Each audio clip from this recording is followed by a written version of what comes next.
Welcome to It's Our Money with Ellen Brown, a look behind the curtain of global finance and monetary control with one of the foremost experts in the field. Author of the bestseller Web of Debt and the Public Bank Solution, Ellen Brown's groundbreaking work began the movement to create new American public banks. We'll look at issues surrounding the world of money and the systems and powers that control it, as well as the progress being made on the public banking frontier. The program is underwritten by Public Banking Associates, a national consultancy of experts advising government leaders pursuing the creation of their own public banks at publicbankingassociates.com. Well, the same thing is going on in Iran, that's going on in Venezuela to a lesser extent. The same policies, more or less. De facto embargo in place on the country. The Trump people want to get Iranian oil exports. The U.S. wants to transform both countries into client states, so it controls. The main issue is getting rid of their sovereign independence and controlling their oil.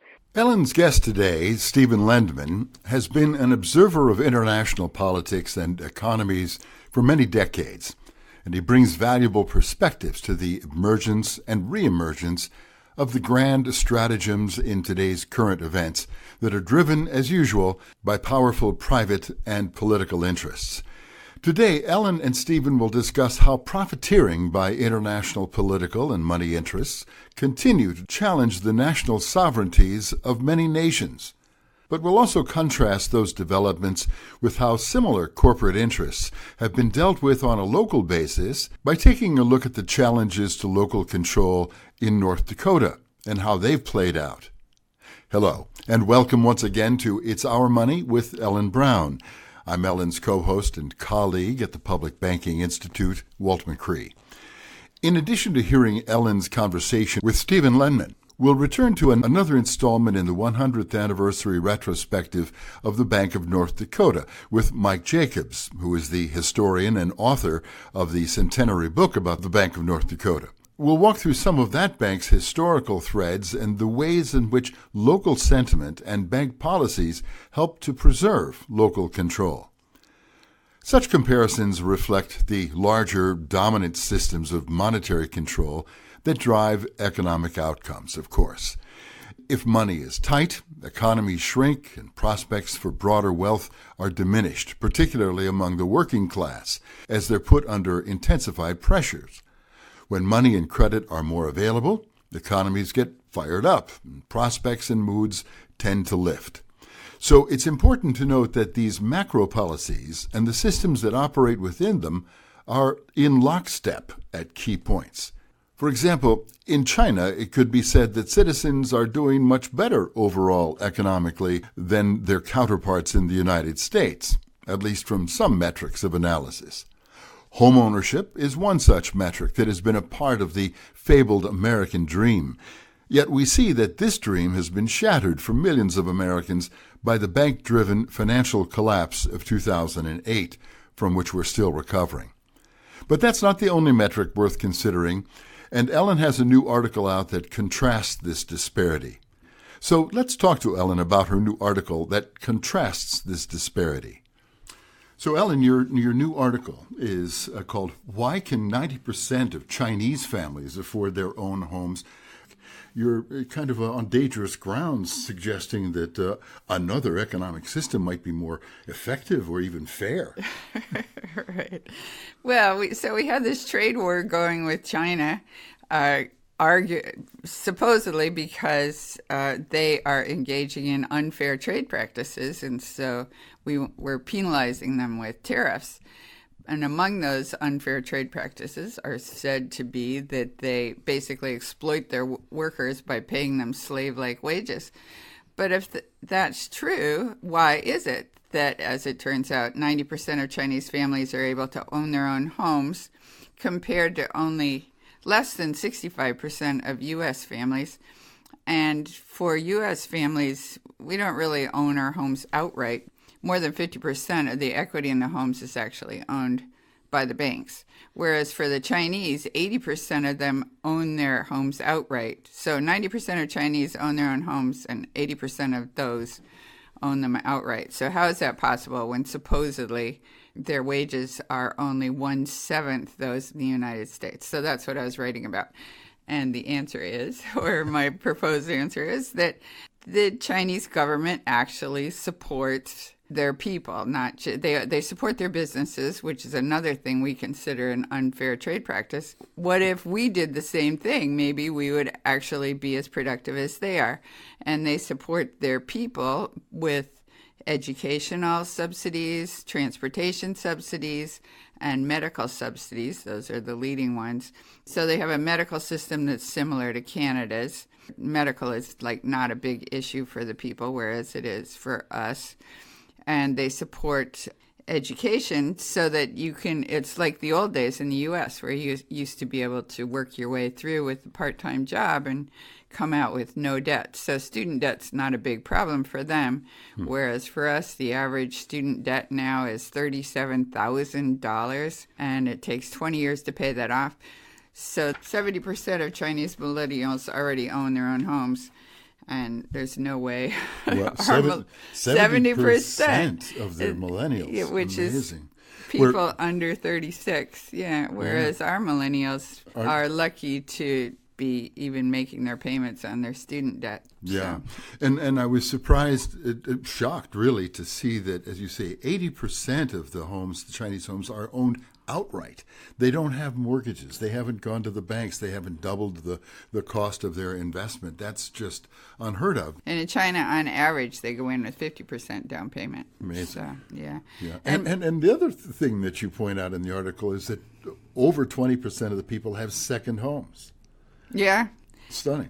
Yeah. Well, also one thing I didn't mention in that article, they don't have real estate taxes. So you can have these second homes and just own them. It's an asset you can own, just like holding gold or something, where you're not getting rent on it or interest, but it's still worth it because you figure it's going to be an appreciating asset. So they tend to put their money into homes.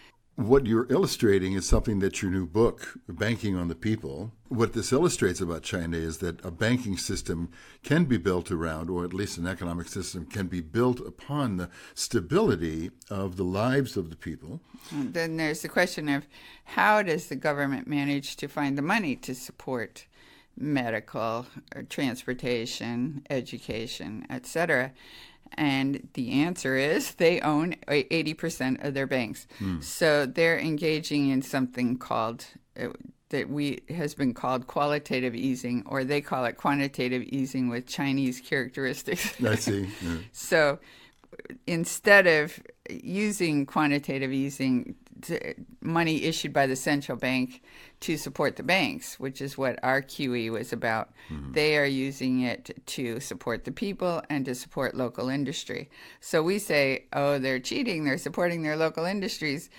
But what a great idea. Maybe we should support our local industries, and we too could use our central bank to actually put real money into the economy, into the real economy where it's needed, where it'll get into the pockets of consumers, and that stimulates productivity.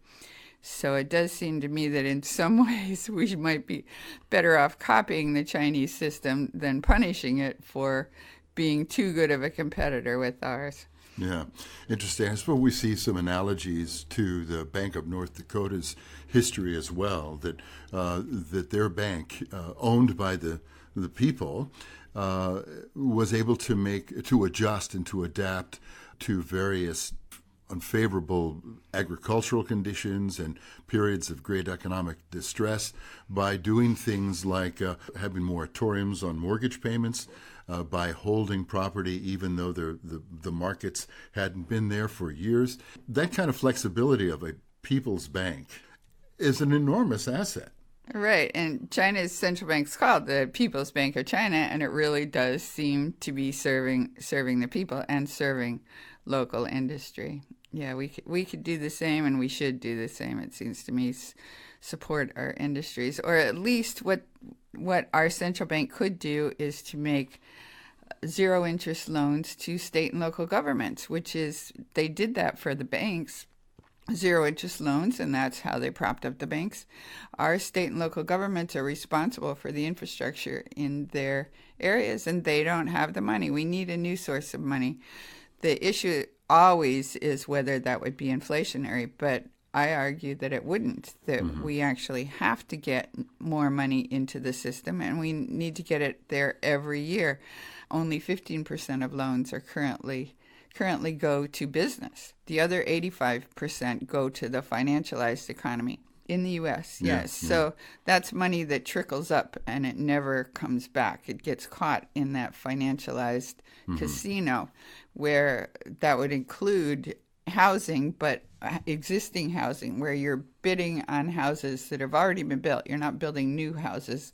You're bidding on old houses, and just you're gambling that this asset is going to go up. Well, you plan to live in it, or some do. I mean, much of that is absentee owners, like BlackRock now owns, I think, more homes than anything else, and any other entity, and they are renting them back to people at quite high rates. So it's all money-making money. Yeah. And that would include the stock market, where the money you put into stocks is not going to the business. It goes to the previous owner.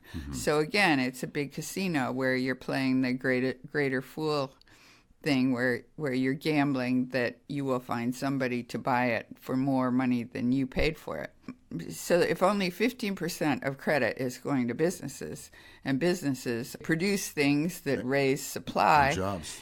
Yeah, so if you put more money into increasing real supply, then supply and demand rise together and prices remain stable. So in China, they have actually increased the money supply by 800%, a factor of 8 in the last 20 years. And still, the inflation rate is only 2%, which is what we're considering the goal of inflation is 2%. So why is that? Because their GDP has actually gone up more than 800%. So supply and demand, again, balance each other out. Yeah, the whole matrix or system of debt that we're dependent on really ties our hands and our ability to stabilize and improve and build a real economy here in America. We're propping up all of the agencies and companies of debt financialization of our economy, and we're left with pretty sad prospects for many, and a deteriorating situation for assets. Well, your conversation with Stephen Lendman touches on this macro system of control, of monetary control over the sovereignty of nations. And so the outcomes and the threats that are underway are being driven by the same private interests that are preying on the American consumers and the American economy. And other countries don't have the luxury we have of actually issuing their own money and borrowing in their own money. So you take Venezuela, for example. Or interestingly enough, Venezuela is not a member of the Bank for International Settlements. Neither was Libya, neither was Iraq, neither was Syria. North Korea, all those countries that we declared as enemy states, yes, are not part of the banking system, which under the BIS, your central bank is supposed to be independent. It's not supposed to be working for the government. And in those countries, it is. So we, on the other hand, could actually be issuing our own money to be doing many things that we need, as the Chinese do. They don't even have to borrow from their central bank because they own 80% of ordinary banks. So they can just, if they need to build something, they just issue a loan to themselves. And if it pays off, great. And if it doesn't, it's just like in North Dakota. They don't shut down the bank and say you're bankrupt. They just carry it as a non-performing loan. And we complain and we say, oh, it's terrible. China has all these non-performing loans. But they are their own non-performing loans. I mean, all they've done is issued credit that didn't get paid back. So there's no harm. No loss. You get some extra money into the economy, which you actually need. Let's go talk to Stephen about what he has seen after all these decades. Thanks, Ellen. Okay, thank you.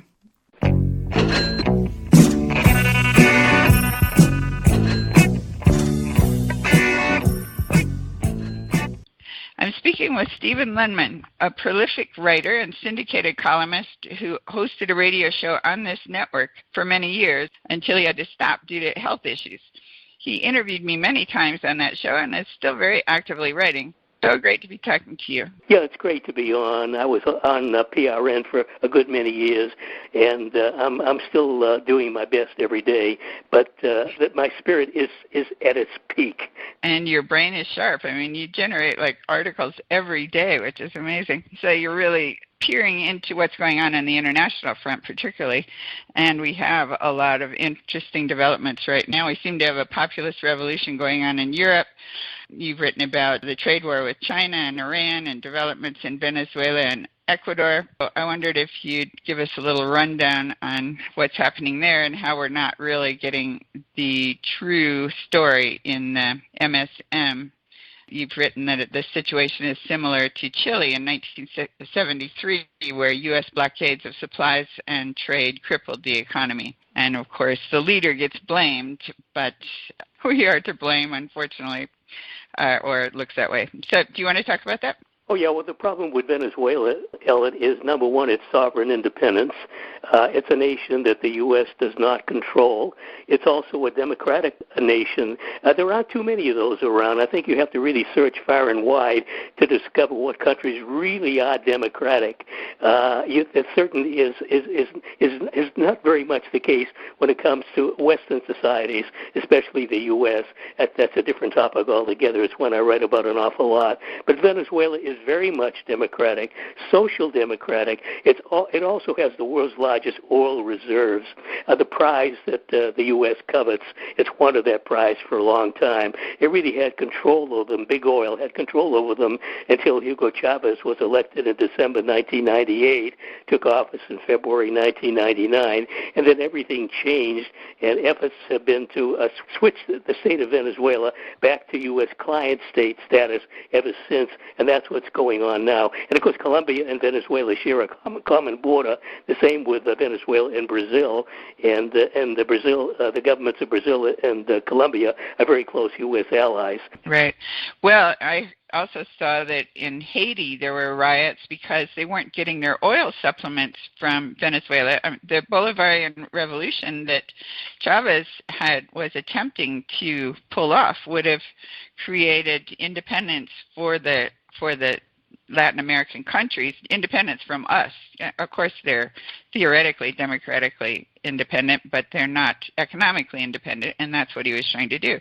So he was giving cheap oil to different countries, including actually the U.S., until we rejected it, I guess. But anyway, so that the poor Haitians were supposed to get the benefit of this subsidy, and they weren't getting it because it had been cut off because of what the U.S. had done.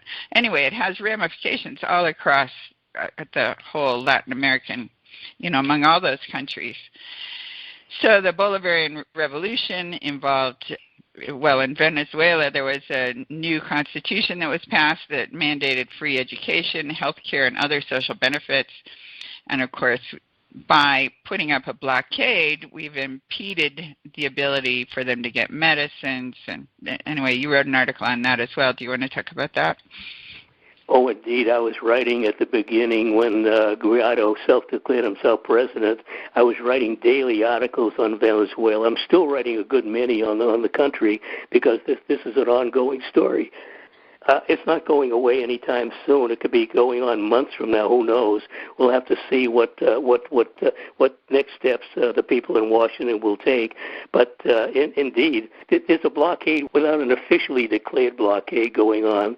The Trump people want vessels not bringing food into Venezuela, not bringing medical supplies. So, I mean, that really is a blockade without formally declaring it. And under international law, blockades are an act of war, which is exactly what the U.S. is waging against Venezuela. I call it a war by other means. Nobody's shooting anybody in the streets except, clashes between locals and Venezuelan security forces, thugs that are attacking the government. A little bit of that went on April 30th when there was a sort of a coup attempt. Well, the whole thing has been a coup attempt, but there was a very weakly manufactured uprising that was put down in a matter of hours. It really was was something that was intended to fail, not succeed, because it had no chance to succeed. And almost a month ago that this happened, and we'll see what happens after that. But Venezuela is really going through some hard times, even though the people are not starving.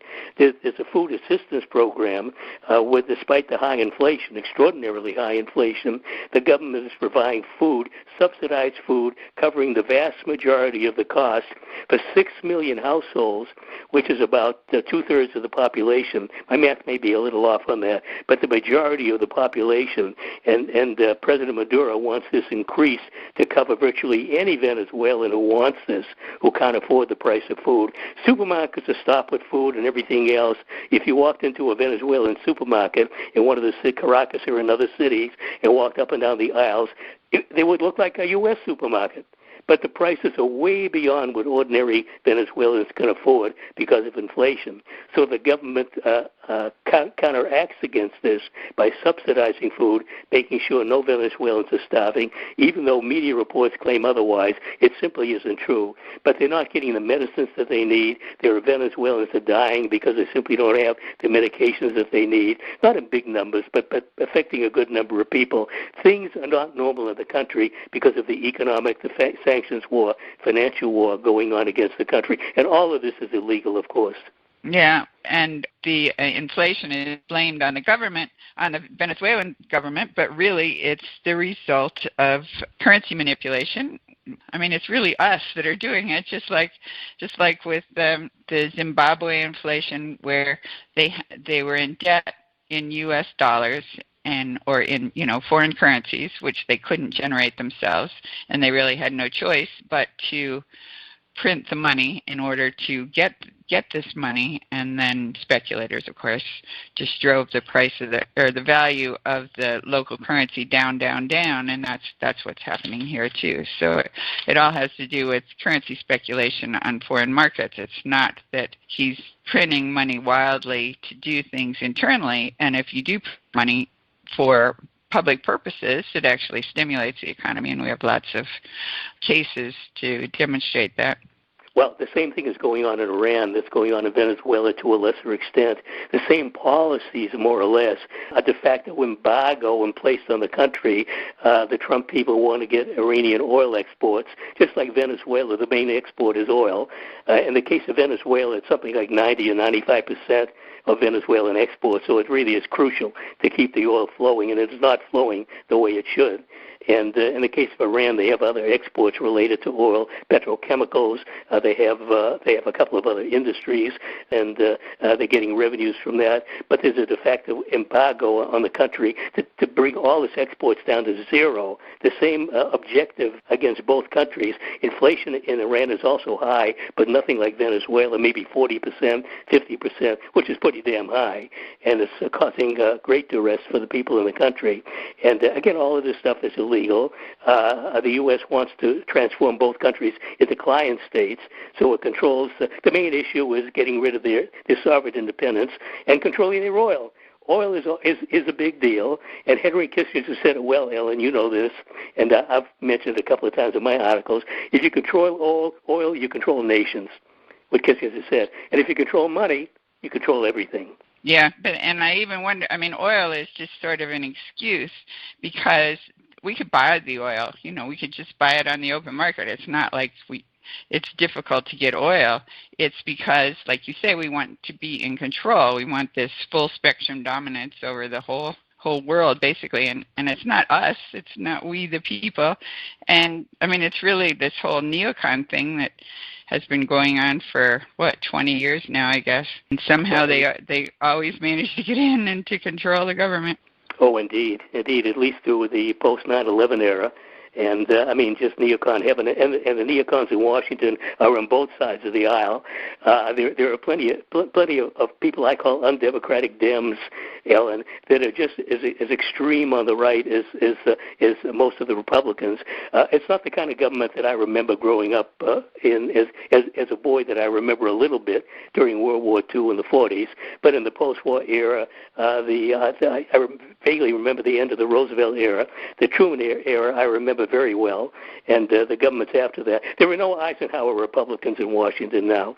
Whatever faults Eisenhower may have had, I can only dream about having somebody like Eisenhower as a U.S. president compared to what we have today. Whether it's a Dem or a Republican, it's all the same thing. Obama, Trump, Joe Biden, if he gets in, it's all the same thing. The Clinton co-presidency, which is what I called it, Obama, they're all the same. They do things a little differently from each other. It seems that every new U.S. administration is worse than the preceding one. It's been this way since the 1990s.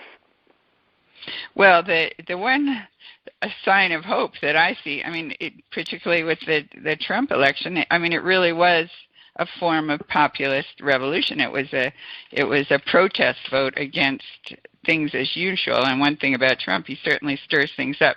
So it's an opportunity for us to arguably, possibly change the monetary system, which is what money reformers have tried to do for the last 100 years, but they can't really seem to get a foot in the door.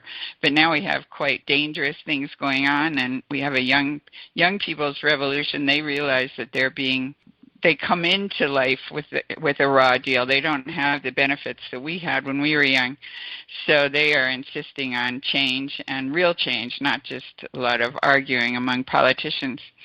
One article I saw that you wrote that I thought was quite interesting was called "A Million Animal and Plant Species Are Threatened with Extinction," about a report just showing how we have an unprecedented decline in animal and plant species. So it seems to me that what's interesting about that, to me, is that you have all this controversy over whether we really have global warming or whether it's really about carbon emissions, etc. But nobody can dispute the fact that animal and plant species are threatened, seriously threatened, and that the oceans are polluted and that they're killing off all sorts of things like coral and things in the ocean. Anyway, so we have all these radical things going on. So the hopeful part of it is that we may actually see some change here. We may actually see change in systems. That the 2008 crisis demonstrated that our banking system isn't working, our financial system isn't working. We need a new system. So I just, that was the book I've just finished called Banking on the People. Is basically about how the old system isn't working, it can't work, it's not sustainable, and we need a new system, and then I proposed what the new system would be. But back to your writings. So you've also written some interesting stuff about Ecuador, which is similar to Venezuela, where there was a Bolivarian revolution going on. They had a new constitution. This is under President Correa, where they respected the indigenous and the earth, and now they have Moreno, who is going the other way and is back to. So what happened there? How did the populist or the Bolivarian revolution get killed? Oh, indeed, Ellen. Can I just make a comment about your last topic about killing off the species of the world? There's just no question. We're polluting the air, the water, the soil. I don't believe there's any food that's fit to eat anymore, even organic food, when the stuff like GMOs get into the atmosphere. Just like radiation can move from one country to another. You can detonate a nuclear bomb in one place, and a country maybe 1,000, 2,000 miles away can get the fallout from this stuff. The earthquake in Japan a decade ago that devastated, what was the name of the place? I forget the darn place where it happened. But it polluted the ocean. The stuff literally crosses the ocean. It reaches the west coast of the U.S. It reaches other places. So the fish we eat is unsafe to eat. The stuff gets into the atmosphere, comes down in rain, pollutes the ground. Every time I take a bite of food, Ellen, I feel I'm putting a toxin into my body, besides the drugs that I may have to take. Thankfully, not too many because of health issues, but those are toxins. But to have toxins in the food that we eat, and the inability to have food that's safe, safe that maybe 100 years ago was much safer than the way it is now. Where the heck is this heading? I mean, if we're killing off all these species, we're heading toward killing off ourselves if we don't find a way to stop this thing. The problem is the power of money speaks, and as long as the profit motive dominates everything else, heaven knows, maybe we will end up killing ourselves. Ecuador under Rafael Correa was a bit like Venezuela, a leader and a nation that wanted to use the nation's resources. Also an oil country, not quite as dominant in oil as Venezuela, but oil a big commodity for Ecuador. And Korea wanted to use the country's resources to provide benefits for ordinary people. This has all changed under Moreno, although I wrote about it. I wrote about his campaign, and he campaigned basically on the same thing that Korea stood for until he got into office and was bought out, either bribed or bullied or whatever, to go along with the U.S. system. So now I guess he's a closet neocon going along with the U.S. policies. And, of course, we know what he did to Julian Assange, got him thrown out of the Ecuadorian embassy, even though he's an Ecuadorian citizen, given citizenship by Korea. The whole episode was a lawless act, and that's a separate issue altogether, war on free speech, media, and academic freedoms. But Ecuador has gone the wrong way. Brazil had an election, went the wrong way, electing a fascist. Same thing in Argentina. Just one country after another. It looks like Venezuela, Cuba, and Nicaragua are the only last ones standing, nations that want to help their own people as well as their ordinary people along with everybody else. But all the other countries in Latin America, their countries serving their privileged people the same way it works in Western societies. Well, there's a bad ending to this story, Ellen, besides all the wars going on. And if you think of like Confessions of an Economic Hitman by John Perkins, where he explained that they take behind the scenes, what they do is they say, your choices are get killed, either we bump you off or you go along with us and we make you very rich. And so, they do that routinely apparently in Latin America. So you wonder if that isn't what happened to Moreno as well. And I guess even Correa turned some at the end. So I've heard. People were disappointed in him. I'm not exactly sure why. Korea and Hugo Chavez and Nicolas Maduro in Venezuela, they weren't perfect socialists as somebody idealistically might conceive of socialism. They definitely were business friendly, but they used the nation's resources for all the people in the country, not just the privileged ones. I remember in an article I wrote years ago, Ellen, in Venezuela, making a comment when the economy was going strong, everything was fairly normal, and I quoted the banking community saying they were having a party. They used the expression, they were having a party in Venezuela because they were making so much money. So even though the people in Washington were upset about Chavez and wanted to get rid of him, as far as the bankers were concerned and other industry that were doing well in the country, they were doing fine. They didn't mind. So let Chavez give away the resources to the Venezuelan people because they were making profits, they were doing well, and that's all they cared about. But that's changed drastically in the last few years, especially with low oil prices. Low oil prices has been the bane of the Venezuelan economy, along with all else that's going on. And then you've written about how Julian Assange was turned over by the Ecuadorian government in return for an IMF loan. Oh, yeah, that's part of the bribery to Moreno, getting an IMF loan, maybe other benefits, maybe a nice fat bank account in a tax haven, who knows. He was accused of some kind of fraudulent activity that he vehemently denied, and I don't know whether it's true or false.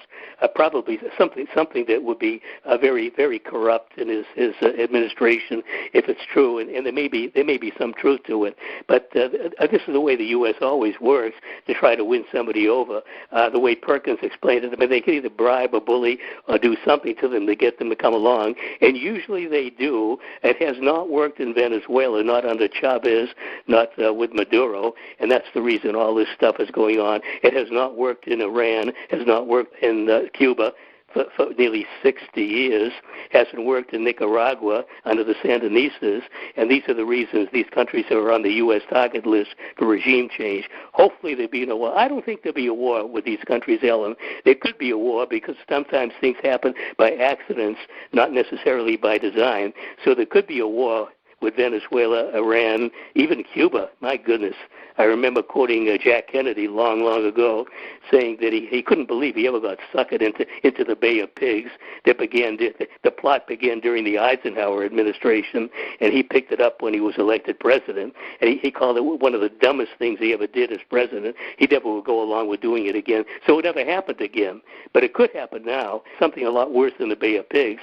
But there could be a war against these independent countries. Cuba is one thing, but attacking Venezuela, attacking Iran, would be two quagmires in different hemispheres. The Venezuelan people, there are millions of Venezuelan people that are armed and protecting their local communities. If the country is attacked, they could go to the hills. I'm talking about millions of people. They could go to the hills and wage a guerrilla war that could go on as long as the Afghan war. As far as Iran goes, it's far more powerful militarily than Yemen or Iraq or Syria. And if there's a war against Iran, which the Pentagon does not want because they know they would take some big hits if a war was waged, that could be the same thing, another quagmire, a Vietnam in the Middle East if there's a war against Iran. It won't be one, and it won't be one against Venezuela, but it still could happen. I agree. The intent is not really to go to war. The intent is to threaten war and to extort concessions. I think when Trump came into office, he's a businessman. I think what he really wanted in his heart of hearts was to do business with countries like Russia and Iran and everybody else to make money. Businessmen are interested in profits and making money and seeing their business as profit. So he has the mentality of a businessman. I was nothing like him, but I was in small business most of my working life.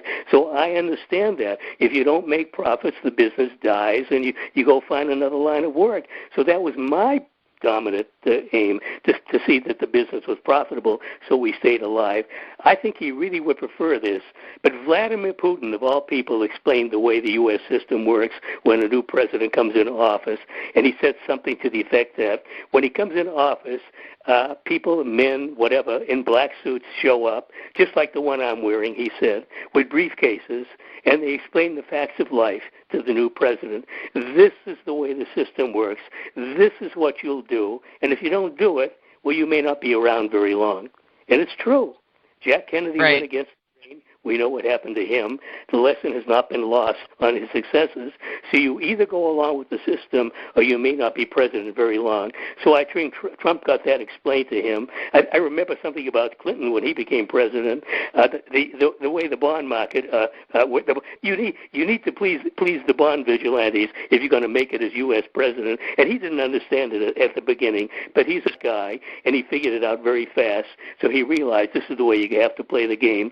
Same thing with Trump, same thing with Obama, Bush, Cheney, whatever. You play the game or you're not around very long. I think in his heart of hearts, he wanted something different than the course that he's following as president, but he had no choice. Yeah, I agree. And that's not just speculation. That's what John Perkins wrote about in Confession to an Economic Hitman. I mean, he was one of the hitmen that actually went in and said, we hope you'll go along with us because otherwise you're going to get assassinated. Either assassinated or impeached. Well, Nixon went against the grain. Yeah, Nixon actually, for a Republican, I mean, he had a lot of really socialist projects going on. Oh, he did. Look at what he did against the grain. He ended the war in Vietnam, after escalating it, of course, but he ended it. His social programs, he was an environmentalist. He did things that the establishment did not like. So that was the whole business behind Watergate. It was a hoax. He never should have been forced to resign, and if he didn't resign, he would have been impeached. He didn't want to be impeached, so he resigned. Yeah, another thing he did was he was proposing to set up an alternative banking system that would have been on the lines of a public banking system. I wrote about that a while back. Because communist China, quote unquote, he opened up China, and that went against the grain of maybe the incipient neocons of the day. Oh, good point. Yeah. Well, and speaking of China, so that's the last point I wanted to hit.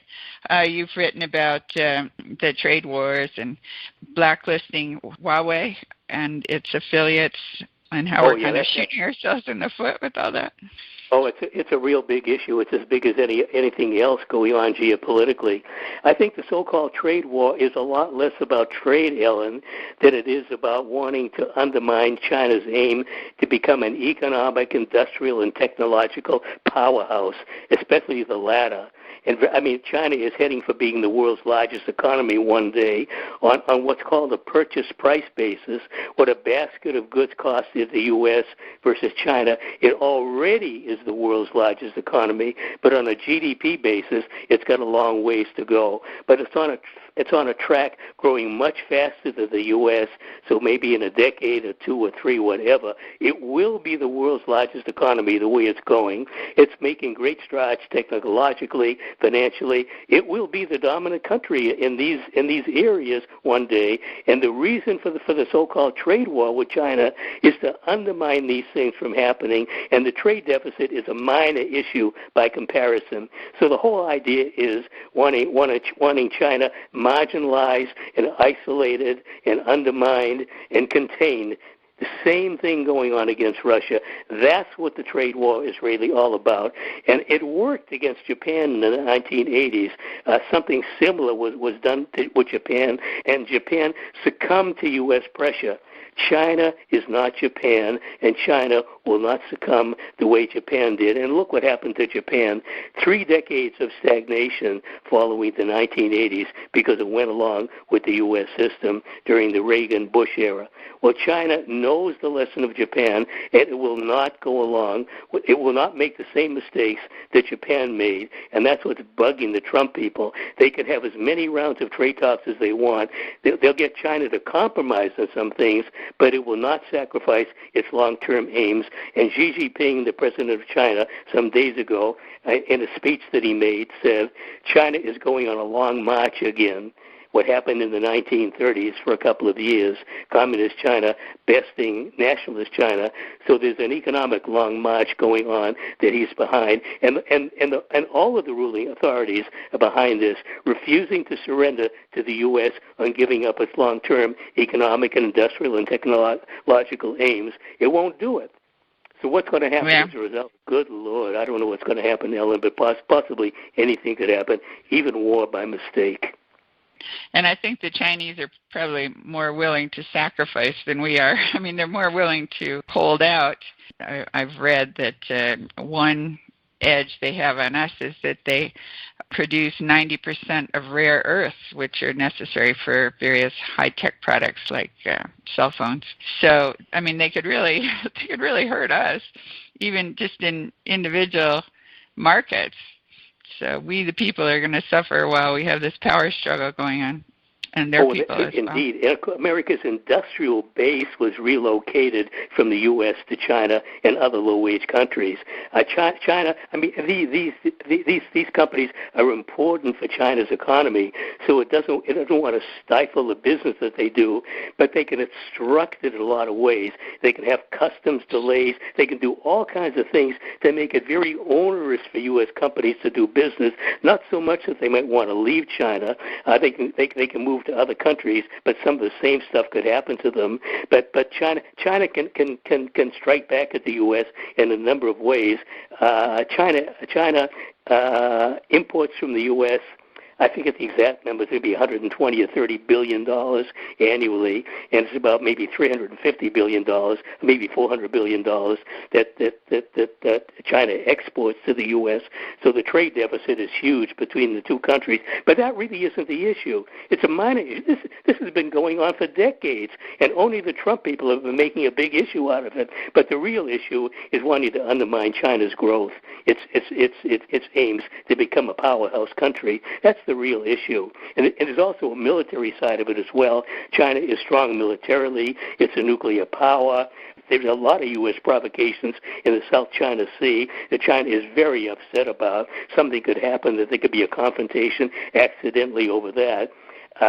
I don't know what's going to happen again, Ellen, but the saber-rattling and the disputes that's going on between the two countries, and the same thing going on with Russia, it's very possible we could see a war between these countries. And with nuclear powers, if there's a war, there's a very good chance these weapons will be used. The founder of America's nuclear navy, Hyman Rickover, once said in the 1980s in testimony to Congress, when nations go to war with each other, they will use whatever weapons they have in their arsenal to win if they have to. So if nuclear-armed nations go to war with each other, if it takes using these weapons to win, they'll use them. And if that happens, we're all doomed. Literally, we're all doomed. Yeah, we have this big war economy going on. I mean, they need war. They need an enemy. So they need to have the appearance of an enemy, but like you say, nobody really wants to get obliterated with nuclear weapons. Very dangerous game. All right, well, I think you're doing marvelously well, and you've done great work. Do you want to say where people can find your writing? All my articles are on my website, stephenlendman.org, Stephen, S-T-E-P-H-E-N, Lendman, L-E-N-D-M-A-N. I put up articles every day as long as I'm well. Yes, well, so great talking to you. Ellen, it was great. I always enjoyed being on with you. Thank you very much.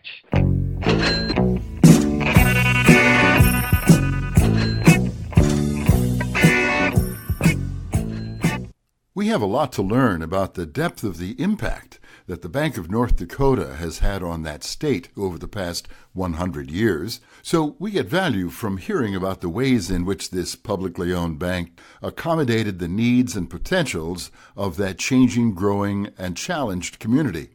You'll appreciate that we're making good use of the 100th anniversary of the Bank of North Dakota by looking back through an historical lens at the miracle of populist organizing and practical planning, which is now the focus of a national movement to replicate its success.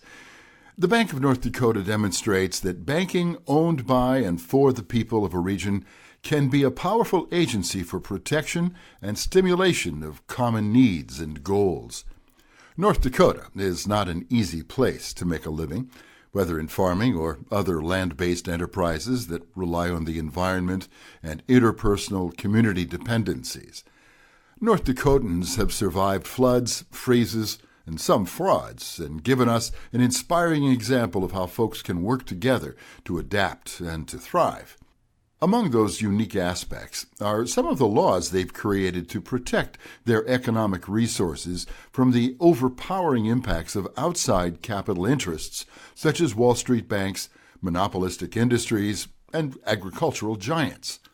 Today, we continue our discussion with Mike Jacobs, an historian and author of the Bank of North Dakota's centenary book, The Bank of North Dakota, From Surviving to Thriving, the First 100 Years. And we'll talk with Mike about how the bank moved through these challenges. One method of protecting their resources and retaining local control of farm production involves limiting financial abrogation and control to corporations in order to keep things local and within local control. One method is the anti-corporation farming legislation, which started in the 30s and continues to this day. Mike Jacobs tells us how and why an almost familial culture dominates local sensibilities. It helps explain how the bank is able to take personal concern for its clients. Anti-corporation farming law was the political expression of it in North Dakota. The state forbid unrelated persons from organizing a corporation to farm in the state. And it was passed in spring of 1932 after the league itself, the first league sort of collapsed and the farm economy in many ways went to hell. The 20s were very difficult in North Dakota. That was an economic issue. And then, of course, in the early 30s, the drought struck, and things went from really bad to unimaginable. And the response was a new radicalization of North Dakota politics. The 1932 election season, there were 3 separate elections in 1932, including a presidential primary in the early spring. And then the primary election in June, at which a group of bills sponsored by the North Dakota Farmers Union and backed by Bill Langer, whose name you'll remember from the early story of the League, which sought to revise farm lending laws, farm bankruptcy laws. They called for a moratorium on farm debt. There were a number of those. Those did not pass. Langer was elected governor in the fall and implemented them through executive orders. But the anti-corporation farming law did pass, and that's become a continuing controversy in North Dakota. There have been, I think, it's been on the ballot 3 or 4 times over the last 90 years, and it was an issue again in the 2019 legislature. So, got me thinking about how those issues sort of continue to recur. It certainly is a living issue in North Dakota.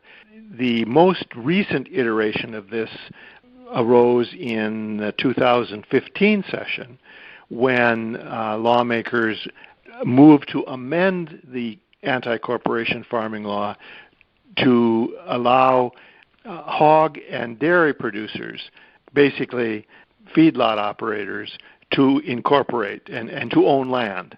And that was opposed on 2 levels. One was communities that didn't want these facilities forced upon them, so to speak, and a growing, for lack of a better term, religious alliance with animal rights organizations and with anti-industrial farming organizations. This is not new. It's sort of focused on this particular area. So in 2015, the legislature passed this revision, and it was referred. Of course, North Dakota, as we've discussed previously, has a strong tradition of direct democracy. And so the revisions to the anti-corporation farming law were referred and rejected by wide margins in every county of the state. The majority against the revisions was nowhere less than 70%, not in any county in the state. But at the same time, the people who voted for the revisions were, by and large, reelected to the legislature. So the issue remains really potent when it is presented in the up or down terms, but when it did not become an issue in the actual legislative races where those decisions would be made. The legislature would make decisions about whether or not additional changes ought to be offered. So that was 2015, and now we're into the 2019 session.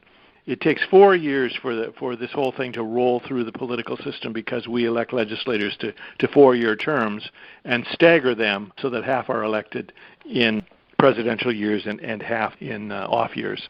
So in 2019, the most recent session, additional changes were offered that would expand the definition of what constitutes a family. This is an interesting development because essentially the legislature agreed to changes that would allow persons related as second cousins to incorporate together to form a corporation that would be allowed to own land under the family farming exemption to the corporation farming law. And that was passed. Now we'll see whether or not that change, that broadening of the definition of family, will stand the test on the ballot if somebody chooses to refer it. It wasn't the kind of lightning bolt issue that the expansion of the exemption for animal confinement agriculture. That got big pushback. And that continues.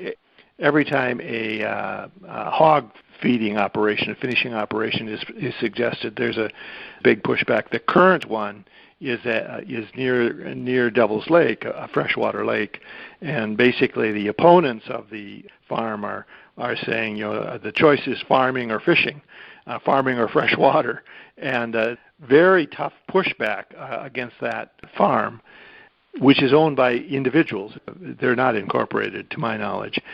But the other issue that has now arisen is the question of whether or not the state has the authority to permit these kinds of operations, or whether that is a function of local authorities.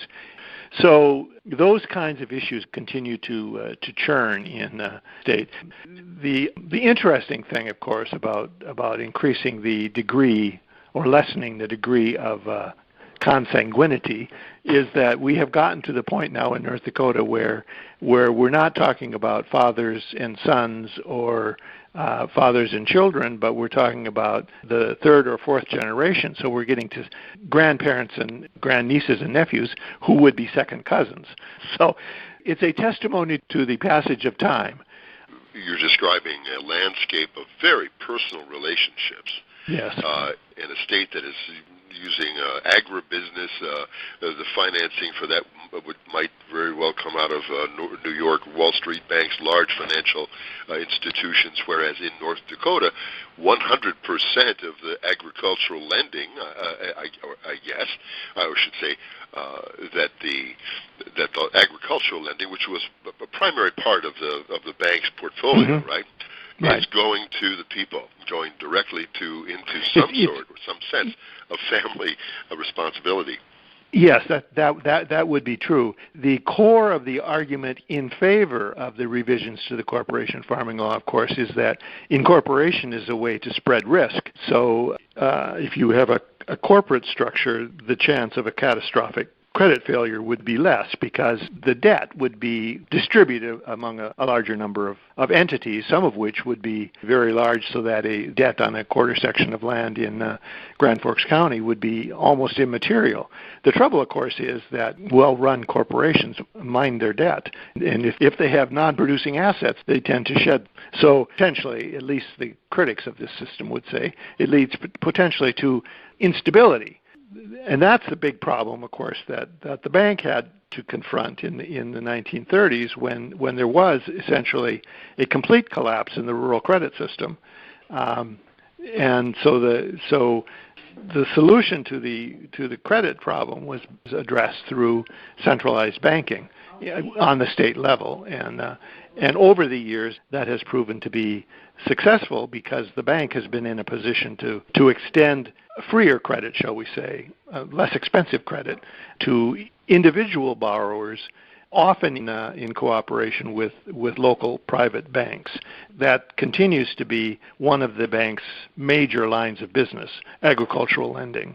Certainly the bank has diversified well beyond its original charter really was to do something about the agricultural credit crisis that was looming on the Great Plains in North Dakota specifically. And, of course, we know how that turned out. It got worse and worse and worse. And finally, the state ended up owning a fair amount of land and a very large amount of mineral acreage because, as we discussed earlier, the bank accepted mineral acres. Well, it actually kept mineral acres on the land that it acquired through mortgage foreclosures. It was, from the point of view of a private banker in 1938, that would seem reckless because there was no real value in the mineral acres. It was all basically gut feeling, really, that people had that mineral acres were going to be worth something someday. And as it turns out, of course, North Dakota is now among the wealthiest per capita in the country because of that decision by the state in the late 1930s when it saw a need to at least behave like it was a real bank. That is, that it was really demanding credit rather than just extending loans without any expectation of their creditworthiness. So it was in 1951, you say in the book, that oil royalty money began flowing into the bank. Right. There's an arresting picture in the book of the first mineral auction. At the time, the state was auctioning the right to develop mineral acres. In other words, to put a well on a specific section of land. That function has since been moved to the state land board. But a very large part of the mineral assets of the state, that is the mineral acreage that the state owns, some of it is from the Enabling Act, which reserved 2 sections in every township to the state, but a very large percentage of it is from the loan program of the 1930s when the bank retained mineral rights. That's Mike Jacobs. In our next conversation with Mike, we're going to hear how the oil boom in North Dakota affected the state's economy and the role that the bank has played in supporting new economic prospects. In looking back at the 100-year history of the Bank of North Dakota, we can see how integral the bank has been in actually saving the farms and families of North Dakota despite great adversities over those many years, and how versatile it has been in addressing the credit needs of its citizens in the worst of circumstances.